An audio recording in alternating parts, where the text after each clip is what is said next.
traffic sa may Ligaw papuntang Legazpi. Ito kasi yung kabilang side is may ginagawa silang kalsada. So dito sa ano na to, boundary is sa unahan okay naman ata yung kalsada eh. Medyo matraffic lang dahil sa ano, pangit yung kalsada, malamang diba?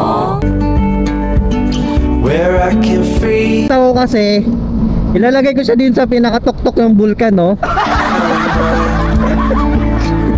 Mal, lagay kita dun sa pinakatuktok ng bulkan, ha? Ayan, no? Yung pinakatuktok. O, dumaan ka! Sense of time.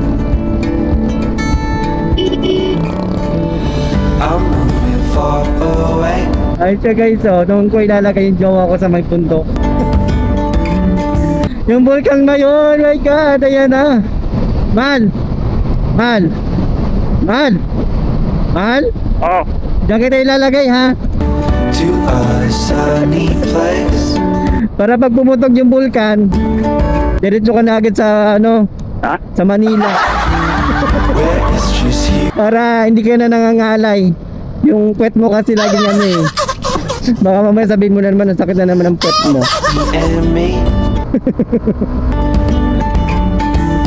Feels like we're in a dream. You know what I mean. Ayan na.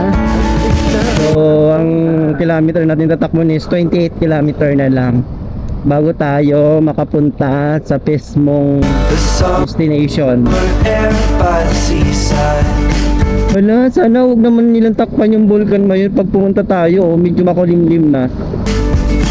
The way it feels so long.